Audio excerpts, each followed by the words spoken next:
Good morning, everybody. It's Sunday.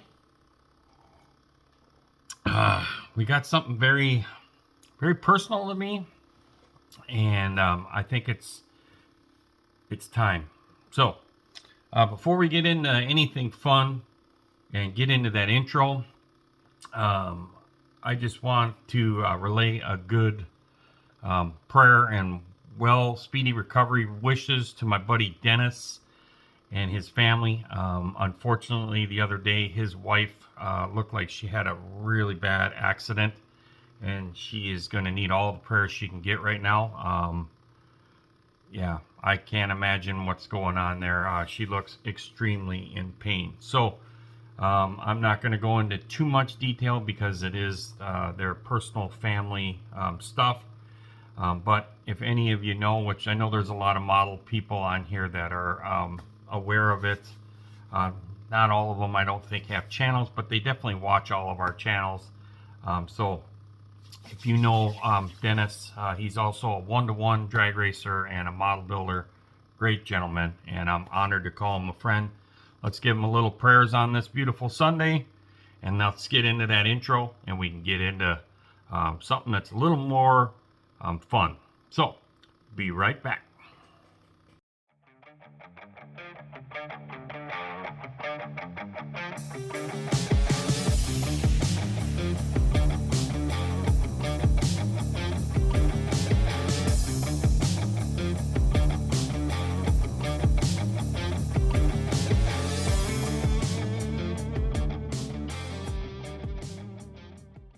Alrighty, so as you can see back there, we got Bruce's video going. So we got a lot of videos we're catching up on today. And, oh, I got this thing wrong. Let me fix this for you. What I'm going to talk about today is something that means a lot to me, really. And it started back when I was 15.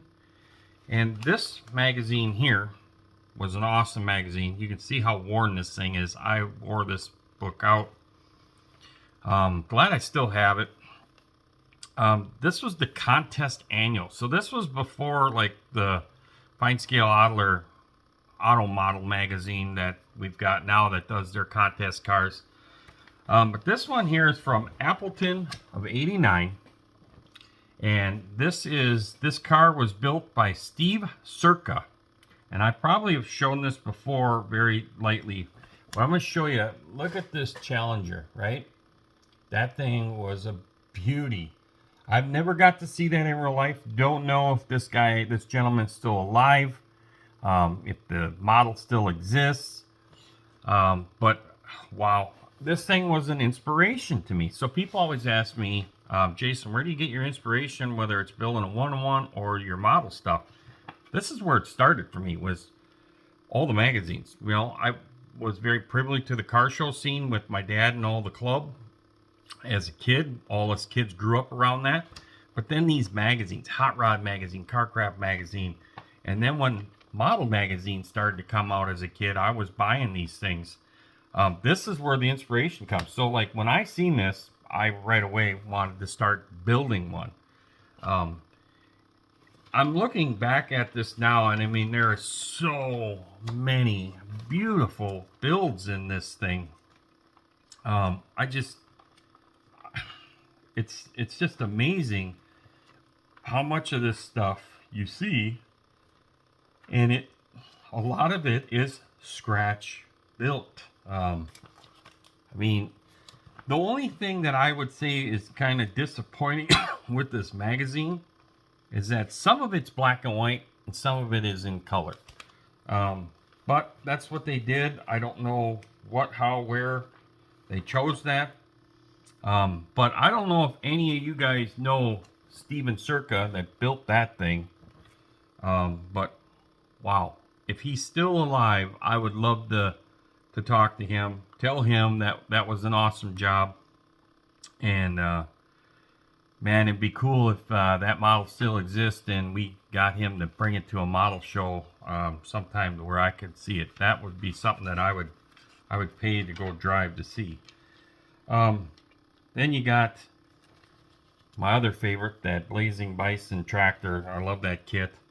And then we also have the Johan Roadrunner stock car down there. So this book was good times. So let me turn you around and show you what I started when I was 15. And it's definitely a huge zombie now.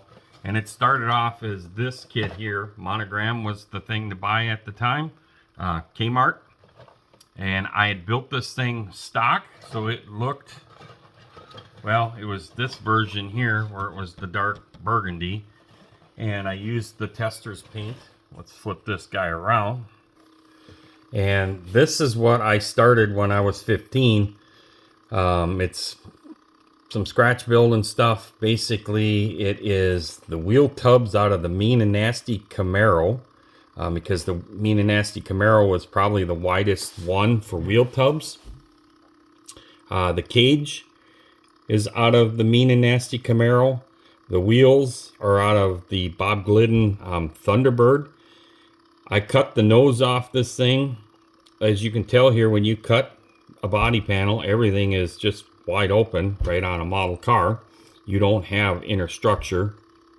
And to be honest with you, back then I don't think that I knew what I was going to do to make the front end come on and off. Same thing, I cut the deck lid out of this thing.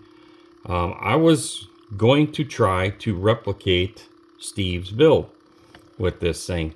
You can see here the gold on the back wheelie bar here. So that's out of the Mean and Nasty Camaro because that was what it was. So this is what we did back then, is you had to buy 2, 3, 4 different kits, whatever it may be, to get whatever parts you needed to kit bash this stuff together.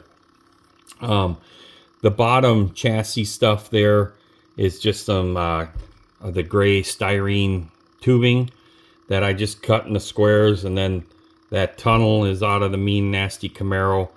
And just, it's all not accurate, but for what age I was and what we were doing, I was using with what I had, and it was turning out really good for what I was doing or what my skill level was and whatnot. So part of me wants to just, you know, because the bottom stuff is not to scale, take it out, kind of dissect it, and just build upon some of these kit parts to keep going further with this thing. And then I do have another Challenger that I could go crazy with, say a brass tube chassis. But I think what I really want to do is use these wheels and tires. Now in Steve's, he had the Draglite wheels on his, which had the circles. These are the Pro Stars. The Pro Stars were my favorite. And probably the only thing I would do, I was thinking of 3D printed motor because of the Dodge stuff. There was very limited kits back then that you would get your Hemis. Pretty much back then you'd have to steal your Hemi out of either one of the AMT Roadrunners, the GTX, or a Johan kit. And to be honest with you, the Johan Hemi was probably one of the better ones, especially the Sox and Martin Cuda that had the dual plug cylinder head and valve cover. And that's kind of what I would really like to do, is put the dual plug cylinder head Hemi in here. So I'm either going to have to find one of those to 3D print, or I'm going to scalp one out of the Johan kits. Is probably what I'm going to do to stay with the theme of this, of being an old school kit bashed scratch built drag car. I think that would do this thing more era correct, is to do that. Like I said, the only thing I'm not happy with is I put these larger styrene tubes here to basically adapt that in to get my wheelbase. I think I would cut that off and then somehow pin the right same diameter to make it look proper.